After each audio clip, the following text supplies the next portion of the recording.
Utopia channel में आप लोग का स्वागत है। मैं ऋषभ त्रिपाठी और आज मैं लेके आया हूँ ईबीएस के शिक्षण जो बहुत इंपॉर्टेंट है, जो आपके सीटेट, एमपी टेट और आपका यूपी टेट के लिए बहुत इंपॉर्टेंट है, एच टेट के लिए बहुत इंपॉर्टेंट है। तो प्लीज़ इस वीडियो को देखें, लाइक करें, शेयर करें और सब्सक्राइब करें। डेली वीडियो इसलिए नहीं आ पा रही है बेटा क्योंकि बस जो है नहीं चल पा रही है। जो भी टीचरों को आना है वो गाजीपुर से आना है, जिसके कारण समस्या बनी रह रही है। तो आप लोग परेशान तो हैं कि वीडियो डेली नहीं आ पा रहा है, लेकिन उस परेशानी को हम लोग दूर करेंगे और हमारा एकदम आप लोग से वादा है कि हम लोग सिलेबस टाइम से एकदम कंप्लीट कर देंगे। तो अब हम लोग स्टार्ट करते हैं। पहला पॉइंट जो है बेटा ईबीएस के शिक्षण, जो बार बार कमेंट में आया था कि सर शिक्षण लेके आइए, शिक्षण स्टार्ट करिए। अब मुझे एकदम कंफर्म बता रहा हूं बेटा कि यहाँ से एक भी क्वेश्चन इधर का उधर नहीं जाएगा। ये पार्ट 1 है, इसके 2 से 3 पार्ट आएंगे। यहाँ पे आपका ईबीएस पर्यावरण के शिक्षण यहाँ पे आपके क्या हो जाएंगे, कंप्लीट हो जाएंगे। लेकिन बेटा प्लीज इसको लाइक करें, शेयर करें और ज्यादा से ज्यादा इसको सब्सक्राइब करें और बताएं कि सर समझ में आ रहा है कि नहीं। कमेंट बॉक्स में जरूर बताएं आप लोग कि समझ में आ रहा है कि नहीं। तो अब हम लोग स्टार्ट करते हैं पर्यावरण के शिक्षण और बहुत इंपॉर्टेंट पार्ट है जो अब स्टार्ट होता है यहां से। पर्यावरण है क्या? पहला पॉइंट तो ध्यान रखना भैया, पर्यावरण है क्या, पर्यावरण क्यों जरूरी है, पर्यावरण का क्या महत्वपूर्ण रोल है। पहला पॉइंट, परिधन आवरण से मिलकर बना हुआ है पर्यावरण। परिधन आवरण से मिलकर बना है पर्यावरण। पर्यावरण 2 शब्दों से मिलकर बना हुआ है, एक बेटा परि और एक का है आवरण।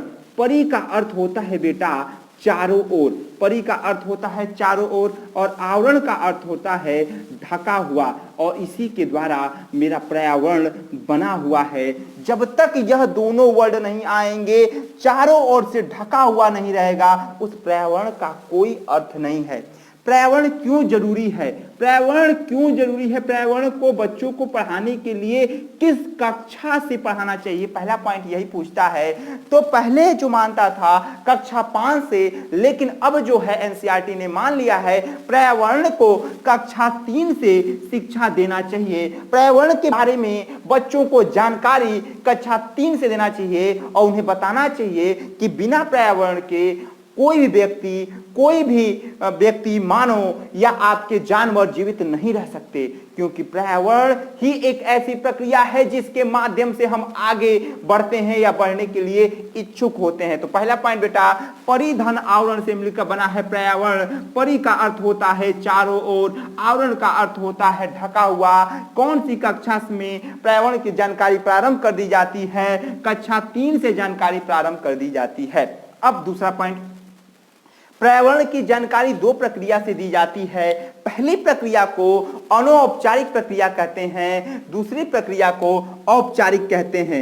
एक होता है बेटा अनौपचारिक, बहुत इंपॉर्टेंट पार्ट है भैया, और मैं बार बार कह रहा हूं नहीं मिलेगा कोई ऐसा बताने वाला। प्लीज इस वीडियो को ज्यादा से ज्यादा देखें, लाइक करें और शेयर करें। पहला है अनौपचारिक, दूसरा है बेटा औपचारिक। पहला है अनौपचारिक, दूसरा है औपचारिक। औपचारिक जो होता है अध्यापक के द्वारा जो पर्यावरण के बारे में जानकारी दी जाती है, औपचारिक है। ऐसी जानकारी जो विद्यालय में दी जाती है, ऐसी जानकारी जो अध्यापक के द्वारा दी जाती है, समय क्या होता है निर्धारित होता है, समय क्या होता है कम समय के द्वारा दी जाती है, निर्धारित समय के द्वारा दी जाती है, औपचारिक जानकारी कहते हैं मेरे दोस्त। तो औपचारिक जानकारी एक ऐसी जानकारी जो अध्यापक के द्वारा दी जाती है, कम समय में दी जाती है और एक समय लिमिट होता है उसी में दी जाती है, औपचारिक कहते हैं।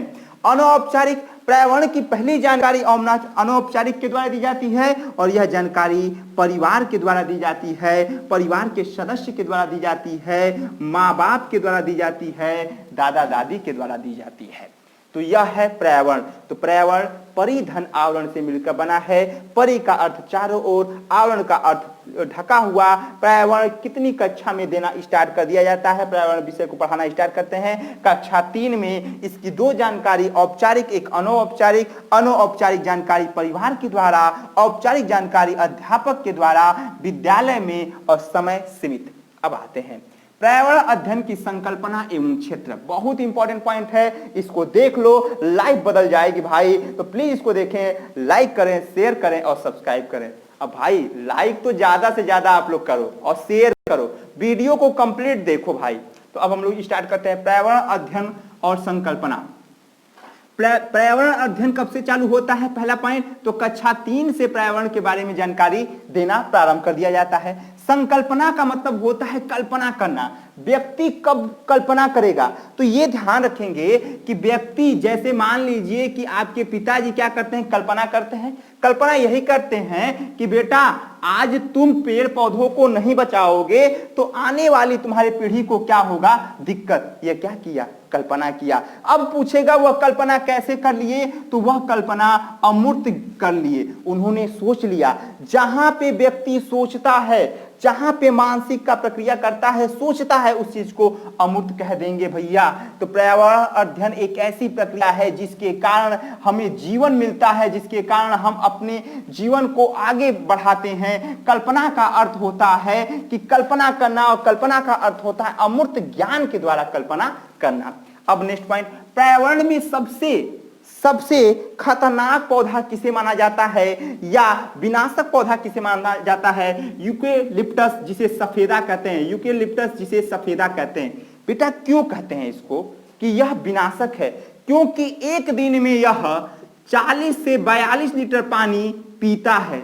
1 लीटर में एक दिन में 40 से 42 लीटर पानी पी जाता है, इसीलिए इसको कहा जाता है यह विनाशक पौधा है।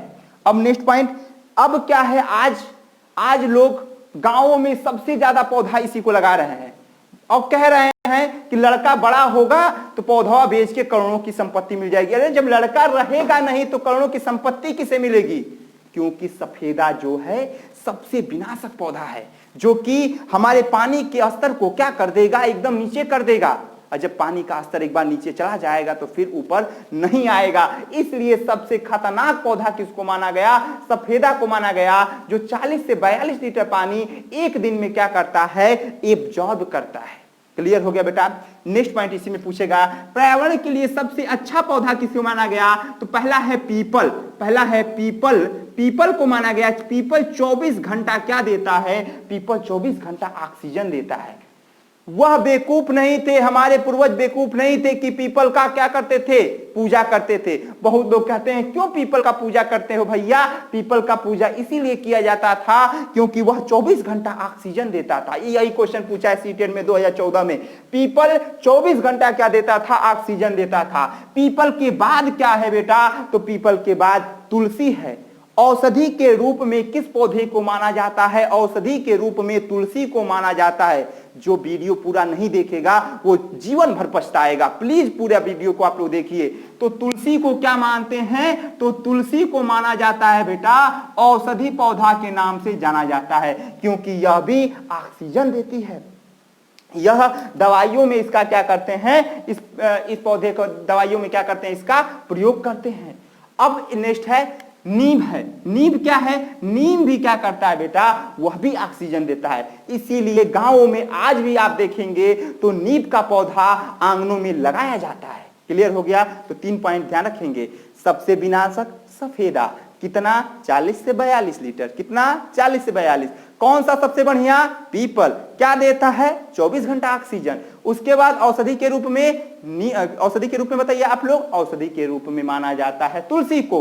और भैया औषधि के रूप में तुलसी को इसलिए माना जाता है क्योंकि वह दवाई में इसका क्या करते हैं, प्रयोग करते हैं। और यह भी क्या देता है? ऑक्सीजन देता है। नीम का पौधा कीटनाशक के रूप में माना जाता है। यही क्वेश्चन पूछा था, कीटनाशक के रूप में किस पौधों को माना जाता है? नीम के पौधों को माना जाता है। और यह भी क्या देता है? ऑक्सीजन देता है। क्लियर हो गया? तो अब ध्यान रखेंगे, नेक्स्ट पॉइंट है पर्यावरण का महत्व और पर्यावरण का क्षेत्र। पर्यावरण हमारे जीवन के लिए बहुत महत्व है, लेकिन धीरे धीरे पर्यावरण विनाश के रूप में जाता जा रहा है। और इसका कारण क्या है? तो पहला पॉइंट ध्यान रखेंगे, इसका कारण हम लोग हैं और वह पॉइंट है जनसंख्या। जैसे जैसे जनसंख्या बढ़ती जा रही है, हमारे पेड़ों की कटाइयां होती जा रही है। क्वेश्चन पूछा है, ध्यान से देखेंगे। जैसे जैसे जनसंख्या बढ़ती जा रही है, पेड़ों की कटाइयां होती जा रही है। आज आप देखे होंगे, गांव में देखे होंगे, पहले जहां बगीचा हुआ करता था वहां पे आज खेत हो रहा है। क्यों बेटा? जनसंख्या बढ़ती गई, पेड़ों की कटाई होती गई, और पेड़ों की कटाई होती गई। ऋतु जो मौसम है वो मौसम सही समय पर नहीं चल रहा है। जब बरसात होना था तो ठंडी हो रही है, जब ठंडी होना चाहिए तब बरसात हो रहा है। क्यों? क्योंकि हमारा पर्यावरण शुद्ध नहीं है। और जिसके कारण हमें अनेक प्रकार की समस्या को देखना पड़ रहा है। नेक्स्ट पॉइंट, यह समस्या किसके द्वारा हुआ, यही पूछेगा क्वेश्चन। यह जनसंख्या के द्वारा हुआ, जनसंख्या विस्फोट के द्वारा हुआ। जो पर्यावरण हमारा धीरे धीरे दूषित होता जा रहा है, पर्यावरण खतरों में हो गया है, और पर्यावरण को बचाएंगे कौन? तो पर्यावरण को बचाने का कार्य आप लोगों को करना पड़ेगा, और वह औपचारिक ढंग से और अनौपचारिक ढंग से करना पड़ेगा। पर्यावरण का क्षेत्र क्या है? तो यह क्षेत्र व्यापक क्षेत्र है, और इसका मूल्यांकन कैसे होना चाहिए? इसका मूल्यांकन सतत होना चाहिए। बेटा हमेशा आपको पर्यावरण को बचाना चाहिए, और वह सतत मूल्यांकन के द्वारा बचाया जा सकता है। बार बार पेड़ पौधों को लगाकर उन व्यक्तियों को जागरूक करके आप पर्यावरण को क्या कर सकते हैं? बचा सकते हैं। जब तक आप किसी व्यक्ति को जागरूक नहीं करेंगे, खुद जागरूक नहीं होंगे, तब तक पर्यावरण नहीं बचेगा। एक क्वेश्चन पूछा था आपका सीटेट 2015 में, क्या पर्यावरण कलह का कारण है? क्या पर्यावरण कलह का कारण है? एकदम सही है सर जी, पर्यावरण कलह का कारण है। क्यों कलह का कारण है? बात समझिएगा सर। बात यह है कि पर्यावरण कलह का कारण इसलिए है कि पर्यावरण पहले बढ़ा जनसंख्या। यादव जी के 3 लड़के थे, तीनों बन गए दरोगा। यादव जी लोग ध्यान से देखेंगे, यादव जी के 3 बच्चे थे, तीनों बन गए दरोगा। जब तीनों दरोगा बन गए तो परिवार हो गया बड़ा। जब बड़ा हुआ तो क्या बढ़ गया? जनसंख्या। जनसंख्या बढ़ गया तो जब जनसंख्या बढ़ा तो तीनों लोगों ने बनाया बढ़िया से हवेली।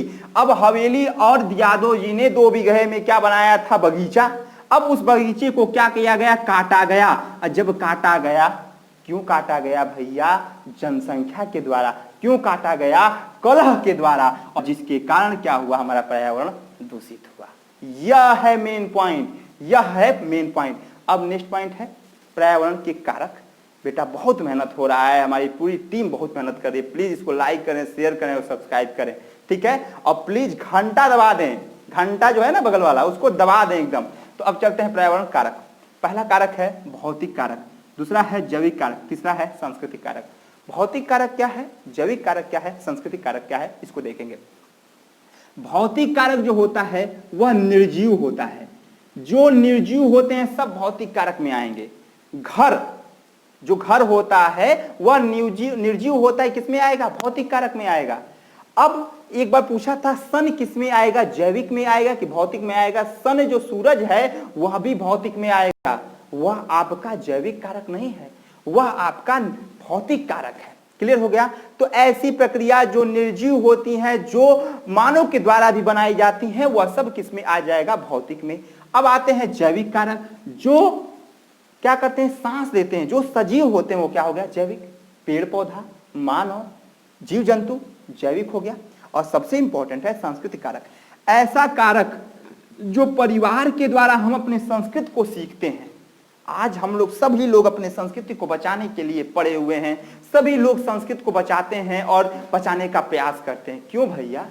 आप भी किसी परिवार से बिलोंग करते हैं, हम भी किसी परिवार से बिलोंग करते हैं। ये क्या है? हमारी सांस्कृतिक है। आज भी कोई व्यक्ति, कोई बड़ा व्यक्ति आता है, हम लोग उसका पांव छूते हैं, या क्या है? संस्कृति है। यह संस्कृति आई कहां से? यह संस्कृति परिवार से आई है। और यह परिवार के जो सदस्य हैं वह कहाँ रहते हैं? यह परिवार के सदस्य हमारे पर्यावरण में रहते हैं। तो पर्यावरण के 3 कारक हैं, भौतिक कारक, जैविक कारक और सांस्कृतिक कारक।